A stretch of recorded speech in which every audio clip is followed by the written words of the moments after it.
Hello, today we'll be doing chapter 12, that is areas related to circles. We have already done circles in our previous classes, so we'll just have a quick recap about circles.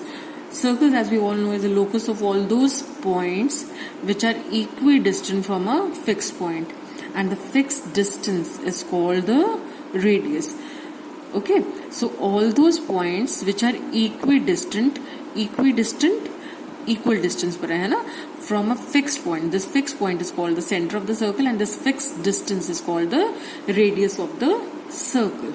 Okay, now let us just quickly recall what is the circumference of the circle. Circumference of a circle is actually the length of the boundary of the circle. The length of this boundary of the circle is called the circumference, or we can also say that the distance covered by this circle in taking one rotation.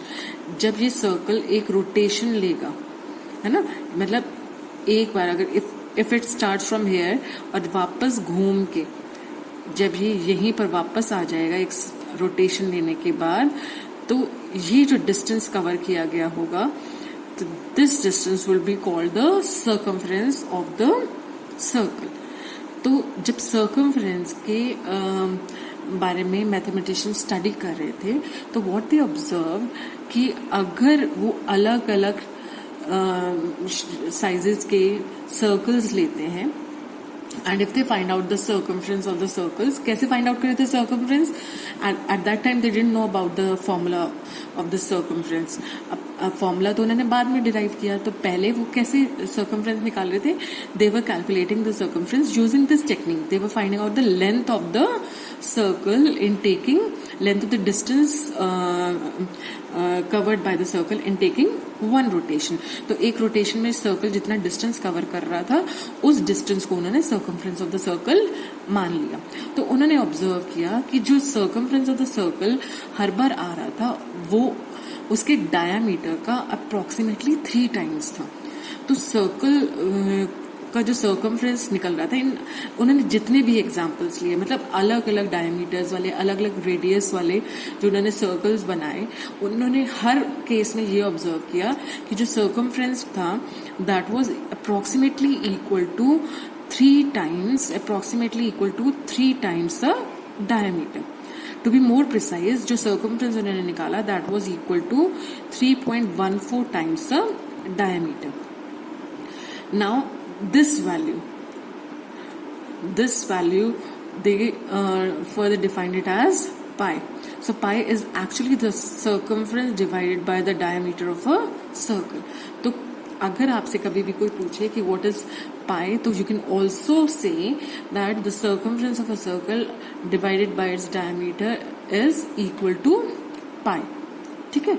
अब ये जो pi है की value है, this is not the exact value of pi. It is the approximate value of pi. Okay, so C upon D is equal to pi, and we also know that diameter is twice the radius, so C is equal to 2 pi r. So this is the formula that we have been using. आप देख रहे हैं जो आप formula अभी तक circumference का use कर रहे थे, वो क्या था? C is equal to 2 pi r. और ये फॉर्मूला कैसे निकला था? मतलब इसको निकालने के लिए they had to take various examples. बहुत उन्होंने प्रैक्टिकली इसको ऑब्जर्व किया, फाइंड आउट किया, अलग अलग सर्कल्स, अलग अलग व्हील्स का डिस्टेंस कवर किया कि उन्होंने एक रोटेशन में कितनी लेंथ कवर की है. That length they took as the circumference of the circle, और फिर उसके डायमीटर के साथ एक रिलेशन फाइंड आउट करा. तो finally they concluded that C upon D was equal to pi. Okay, or you can say that C is equal to pi D and D is equal to 2r. So we got the formula C is equal to 2 pi r. Okay, अब इसके बाद हम आते हैं area of the circle.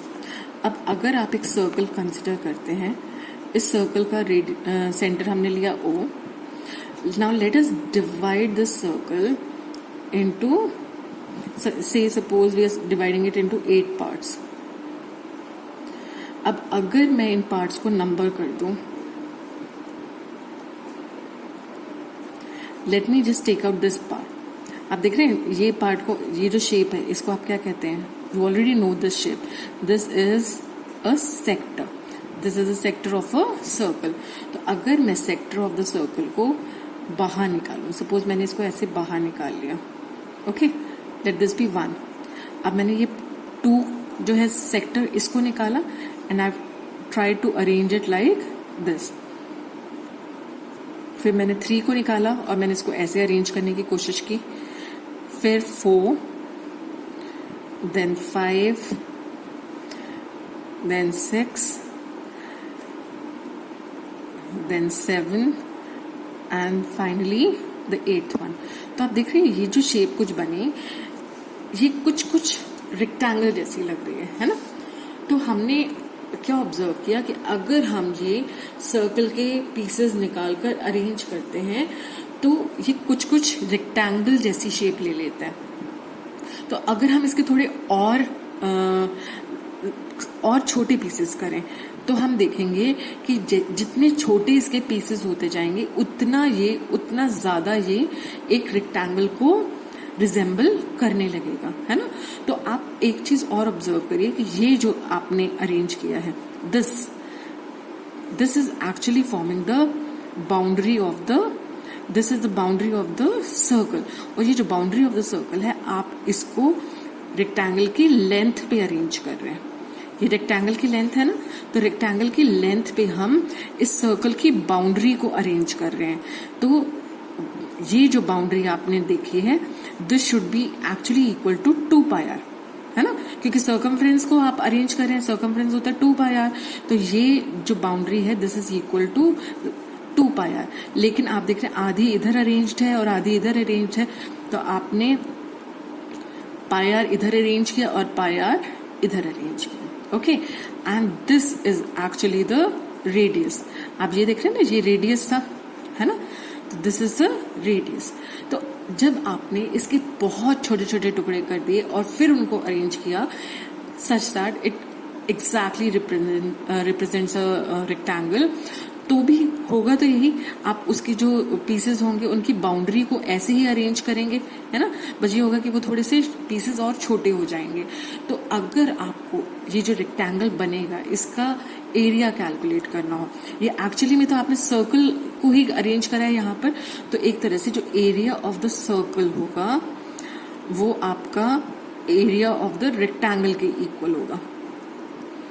आपको पता है ना कि एरिया क्या होता है? Area is actually the space occupied by area of object is actually the जगह दैट ऑब्जेक्ट ऑक्यूपाइज। तो ये जो सर्कल जितनी जगह ऑक्यूपाई कर रहा है वो इस रेक्टेंगल के एरिया के इक्वल होगा, है ना?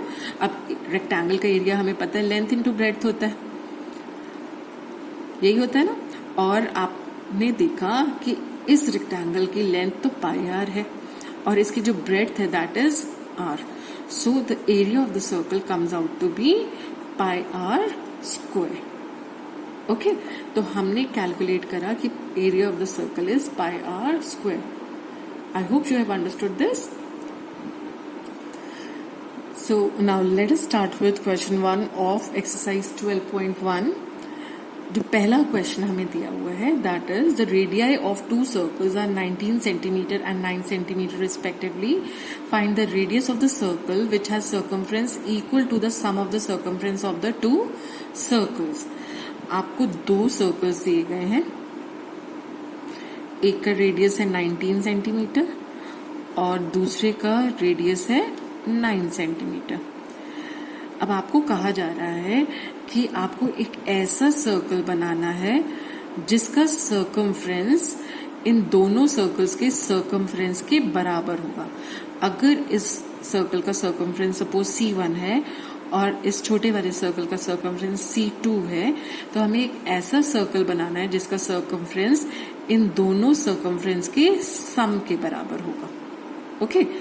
तो जो हमारा सर्कल बना है, अब हमें इसका रेडियस फाइंड आउट करना है, ओके हमें ये तो पता चल गया कि इस सर्कल का सर्कमफ्रेंस इन दोनों सर्कल्स के सर्कमफ्रेंस के इक्वल होगा. So we have calculated the value of, we can easily calculate the value of the circumference of the circle. लेकिन हमें एक्चुअली क्या निकालना है, we have to find out the radius of this circle. तो हमें given क्या है कि C1 plus C2 is equal to C, where C1 is the circumference of the circle with radius 19. तो आपको पता है circumference का फॉर्मूला क्या होता है? circumference का फॉर्मूला होता है 2 pi r. अब क्योंकि यहाँ पर C1 ले रहे हैं, this is the first circle, है ना, जिसका रेडियस 19 सेंटीमीटर है, तो हमारा C1 हो जाएगा 2 pi r1. इसी तरह से C2 is the circumference of the second circle. ये सेकेंड सर्कल का सर्कमफ्रेंस है और इसका रेडियस है 9 सेंटीमीटर. तो C2 हो जाएगा 2 pi r2 where r2 is equal to 9 centimetre and this is equal to C. C हमारा क्या है 2 pi r where r is the radius of the third circle जिसका सर्कमफ्रेंस इन दोनों सर्कल्स के सर्कमफ्रेंस के सम के इक्वल है. तो अब आप देख रहे हैं कि क्या हम 2 pi कॉमन ले सकते हैं इन दोनों में से. यहाँ दो टर्म्स हैं, इन दो टर्म्स में से हमने 2 pi कॉमन ले लिया, अंदर बचा r1 plus r2. So this is equal to 2 pi r. तो आपने देखा कि 2 pi से ये 2 pi यहाँ कैंसिल हो गया and you are left with r1 plus r2 is equal to r. तो दैट मीन्स 19. r1 आपका क्या था 19 plus r2 is 9. So this is equal to r. तो आपका r की वैल्यू आ जाएगी 28 centimetre. 19 plus 9 is 28 centimetre. So the radius of the circle जिसका सर्कमफ्रेंस इन दोनों सर्कमफ्रेंस के सम के इक्वल होगा, उसका रेडियस कितना होगा 28 सेंटीमीटर.